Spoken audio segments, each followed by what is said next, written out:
And I don't know if you've heard before, but we've got Tadum on, and he's been on some of the talk shows before, and I've heard him, and he sounds like, I like this guy. I want to talk to him.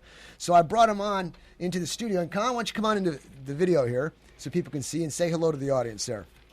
Well, good evening, audience. I'm privileged to be here with Matt. I hope that either one of us can say something that might spur a little bit of thought with people. Now, many out there, you can recognize that voice. I'm so tempted just to scream out, Con, for all you Trekkies out there. Anyway, this is what I want to talk about. This country, the United States of America, has a deadly disease, Con. It's called political correctness. And with me today, with you, we're going to talk about it. And the thing about political correctness, it's a cancer because you're afraid to say anything. And if you're afraid to say anything, the truth doesn't get out there. And when the truth doesn't get out there, people can distort it and come up with their own truth. So we're going to talk about this. And people say, well, what am I? I'm only one person. What can I do to change what's going on out there? And this is what I tell you, ladies and gentlemen. I'm one person. And I got a radio show, and I'm talking to thousands of people.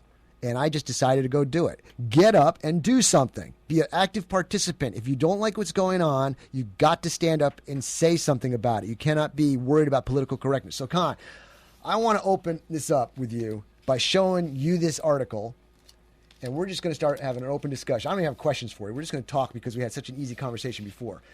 I pulled this out of a newspaper, and it's from California, of course. It says, Governor bans Redskins name at public schools. It says the mascot legislation signed Sunday will prevent public schools from using a term that American Indians regard as offensive. I don't understand that. I was just making a comment here. If you go back in history, the Indians lost the wars, okay? So what happens when you lose a war? You kind of get faded into history. And here you have Redskins being used as a prideful name, a way to say, hey, these are who we are. So if they eliminate this now, then we're not going to know about Redskins at all. So what's your thought on that, Con? Well, my first thought is, do you remember Rome when they were playing the fiddle while Rome burns? Yep. Is this the most problems that we have to face in this country, is worrying about somebody having a football team named the Redskins? If that's all we've got to think about, we need to go find a job somewhere. Well, then tell me what you think. What can somebody do? What can somebody do and be active to overcome this barrier, overcome this sickness of political correctness? What can we do? What we're doing right now. What I do is, if I go to the restaurant to eat breakfast, I visit with people about political correctness, or about voting on something, or your right to vote, or your participation in civic affairs. If I go to buy diesel fuel at the service station, the man next door, or pumping from the other pump, I visit with him. So the biggest weapon that we have is spreading knowledge of what's going on in our country. If I tell you something, if I plant a seed for thought in your brain, and you plant a seed for thought in his brain, and he plants it in 10 people's brains, that's how you affect change.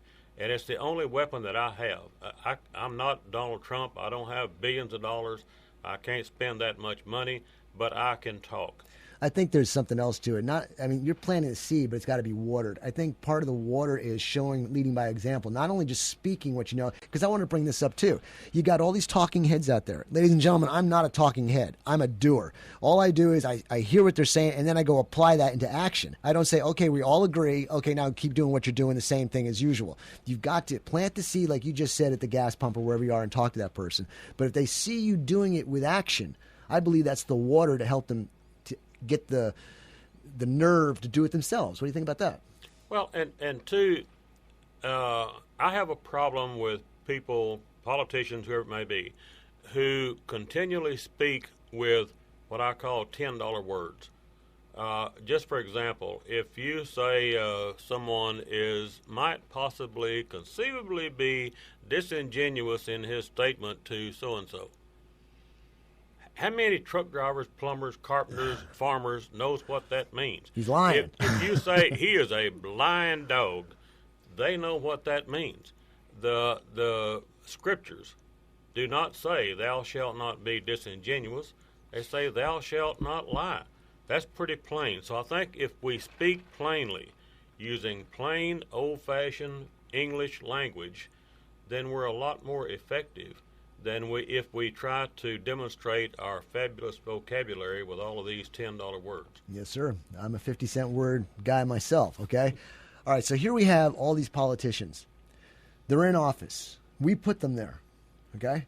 It seems as though once we put them in there, we think they're going to run on automatic. It just seems at a most major crisis now we're all becoming aware, but they're making decisions that you and I, the normal guy, the 50-cent guys, look at and say, that's crazy. How do you look at somebody making these decisions and you just scratch your head and people don't do anything, or they complain too much and they don't go put it to action? How do you get them to action? I mean,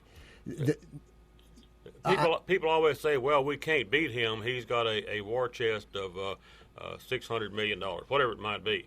I would say to you what my grandmother said to me a long, long time ago. Can't never could do nothing.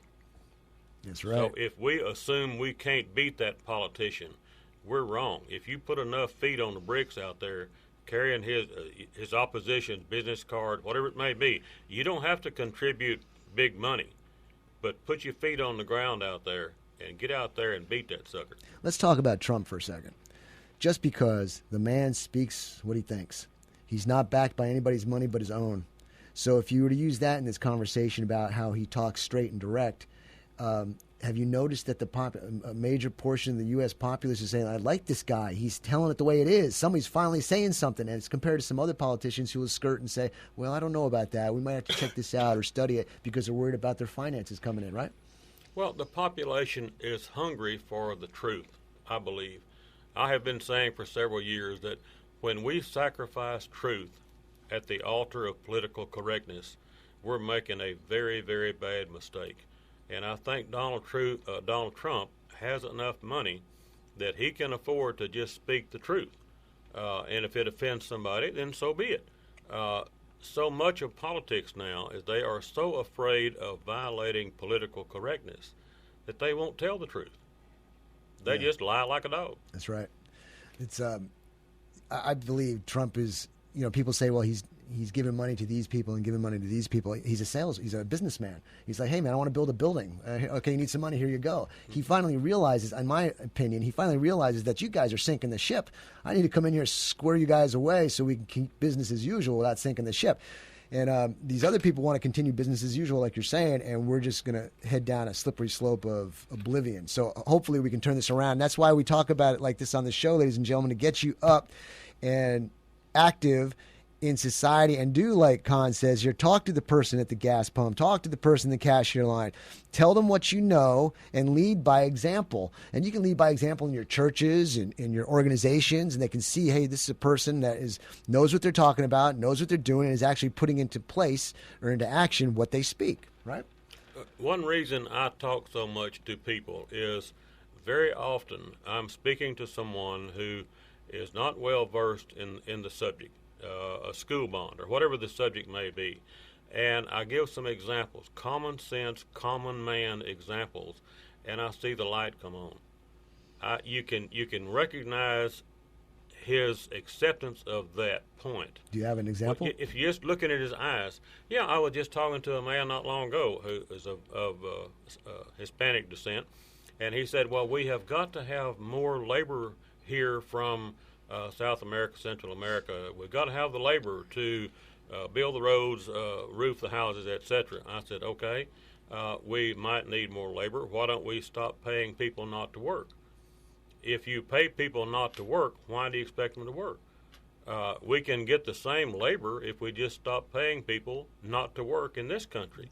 And you could see the light come on. And I said, understand something. And I gave the analogy of the Titanic and the lifeboat. If you were on the Titanic, it sunk.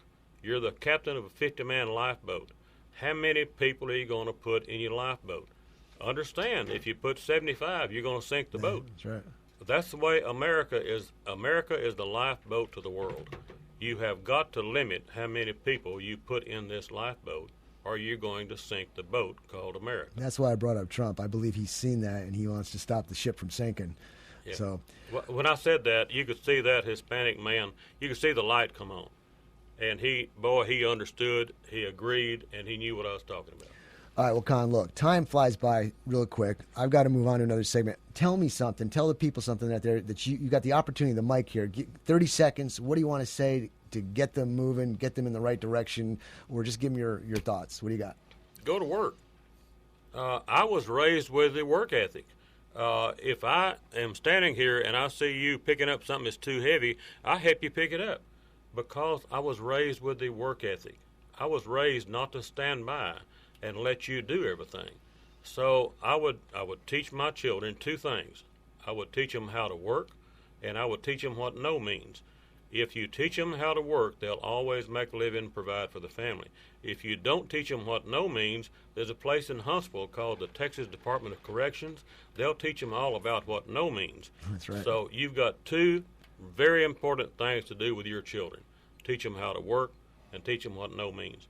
And don't wait until they're 20 years old to teach them how to work. When you go to the grocery store, give them a sack of sugar to carry or something that weighs a pound or two. And don't put them in the basket and wheel them around. Let them walk, let them carry something. Teach them the work ethic. That's such an amazing phenomenon. It's a concept I never thought of. Work. That's great. Very good. I like it.